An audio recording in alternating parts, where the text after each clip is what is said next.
Alright, so let's go through this YIJC question 3 part, the question, circular motion question. So the very first part A, right, explain qualitatively, right, why a body which is traveling in a circle with constant speed experiences an acceleration towards the center of the circle, meaning that this one is the centripetal acceleration. Okay, so how do I actually explain? Very simple. First part, you just say, oh, as car travel in the circle, the magnitude of the velocity is constant while the direction is changing. So since velocity is a vector, right, the velocity is changing, so it's not constant. So since there's a change in velocity and the change in velocity is towards the center of the circle, means that the acceleration is also towards the center of the circle. So this is known to be the centripetal acceleration, and the centripetal force is towards the center of the circle. So what do I actually mean by that? Very simple. First, let's just say the car initially is at this position. So I call the initial velocity to be Vi, and the final velocity, let's just say, is right here. So if I want to use the vector sum or the vector addition, I can actually use something like this. So the change in velocity is final velocity minus initial velocity. So we know that, oh, final velocity is pointing in this direction. So you put a negative to the Vi, right? Means for this thing, right, is pointing towards the right initially. So you must flip to point towards the left hand side. So like that. So means you just use the head connect with the tail, and eventually, right, the change in the velocity will be pointing in this direction. Meaning this thing is actually pointing towards the center of the circle. So this is the delta V. And of course, let's just say I draw here, right? This is the direction right here. Okay. So that is the very first part A. Okay, let's look at part B. So part B is onwards is the calculation. So we are given a toy plane which has a mass of 0.4 kg. So a top wire of length 5 meters is attached, and of course it's flying in the horizontal circle. So the top wire is inclined 60 degrees to the horizontal, and the wing of the toy plane are horizontal, creating a vertically upward lift on the plane. So for the very first part, if each revolution takes 3.5 seconds, meaning that this is the period, right, determine what is the centripetal acceleration of the toy plane.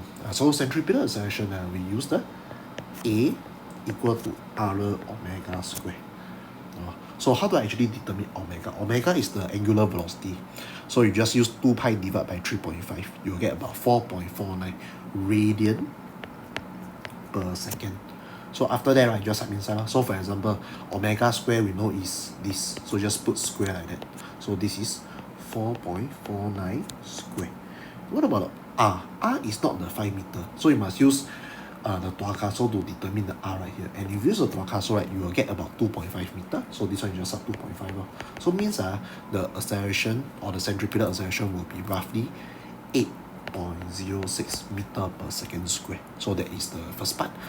Okay, second part, calculate the tension in the top wire. So how do I actually calculate the tension in the top wire? Very simple. First, since I already know my centripetal acceleration, I can actually determine what is my centripetal force. So how do I determine centripetal force? This centripetal force, just think is pointing towards the center of the circle. So centripetal force, you simply just use F equal to MA. So of course the M, right, is the mass of the toy plane, 0.4. The acceleration, centripetal acceleration, is about 8.06. So you will get something like 3.224. So this 3.224 is actually pointing towards the center of the circle. So of course we are required to determine what is the tension of this wire. So you can see that actually it's a right angle triangle. So for example, I draw here. So this is the resultant force. Okay, I'm interested in this tension. So there's an angle of maybe 60 degrees right here. So 3.224 Newton, right? So this is a bit like your adjacent. Then this T right here, right, is your hypo. So you must use cosine. So cosine 60 degrees is equal to adjacent divided by hypo. So you do the calculation. So the tension, right, hopefully you are able to get 6.45 Newton like that. Okay, so let's talk about part 3. Hence, calculate the upward lift on the toy plane due to the air. Okay, if I go back to the picture right here, okay, let's label all the things right here. So I just erase all this first. Okay, you look at the plane, right, actually there are a few forces. Of course, the very first force I would say is the weight. So the weight, right, is mg. So it's about 0.4 times 9.81. So this will give you 3.924 Newton. Okay, next will be a lift right here. Okay, sorry. Okay, next will be a lift. So L. Lift. Also lift I don't know lah. Okay, there's one more force is here. So this is the tangent force. Okay, tangent force I use orange. So this tangent force is actually providing both horizontal and vertical component. And this horizontal component provides the centripetal force. And of course, this vertical component will provide the downward force as well. So this downward force, so let's call this thing to be T horizontal. T horizontal. So this lift force, because it's like moving in a horizontal circle, right? So means the upward force must be equal to the total downward force. So meaning that the lift will be equal to the weight of the aeroplane plus the tension in the not horizontal, should be vertical. So this is vertical. So this is vertical. So okay, the weight is 3.924. What about the tension vertical? Okay, tension vertical, you just use Tuakaso again. So definitely I want, okay, this time round, right, I got this. Okay, this is the tension. So I actually want this part, meaning that I want the opposite. So use the sign. So for example, this one is, what's the tension? Sorry. Okay, tension is 6.45. I use 6.45. Okay, this is the thing, 6.45 Newton. So this angle is 60 degrees. So this whole thing right here is hypo. So I want the oppo, because oppo is right here. Right? So tangent vertical pointing in the downwards, right, is about okay, sorry, put here first. Sine 60 is equal to oppo divided by hypo. So just do the calculation. 6.45 times sine 60. So it's about oppo is about 5.5859 like that. So just add up the lift force.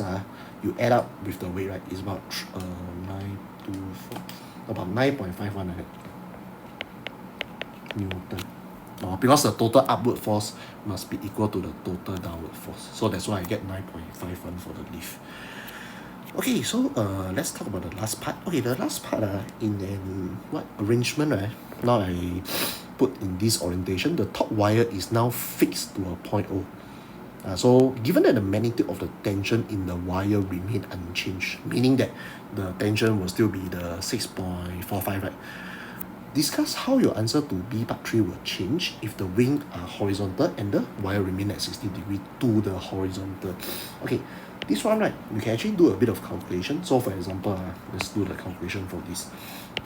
Okay, for example, looking at this, so this is 60, right? This will be 30 degree. So this will be 6.45 Newton. So you notice one thing is that this tension force, right, is actually providing again your centripetal force towards the center of the circle or the horizontal, right, and is providing the vertical force. But this vertical force now is together, is in the same direction as a lift force. So meaning that the lift plus the tension, right, in the vertical direction will be equal to the weight right here. So of course now the lift is equal to weight minus of T vertical. So just now remember in the first original orientation is actually lift equal to the weight plus the T vertical. So let me just go back here to the original picture right here. So you can see that apparently, so for example, I just erase this. Okay, so this is the lift, this is the weight, so weight is mg. Then of course the tangent force in this direction, so the tangent force is in the same direction as your weight. So means you can see that your weight, your lift is equal to the weight plus T vertical. So it's about 9.519. Of course you do the calculation for the last part, so you realize that this is lift again, but the weight is minusing off the T vertical. So weight is still the weight, the original weight. The T vertical will still be the same T vertical because apparently right, you can see this 6.45. So how will the lift force change? The lift force will decrease. So the lift force will decrease because now why does the lift force decrease? Because now the tension, the vertical component of tension is in same direction as lift force. Hence, the lift right now is equal to the weight minus away T vertical.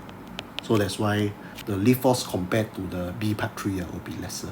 Because in B part 3, right, the lift is equal to the weight plus T vertical.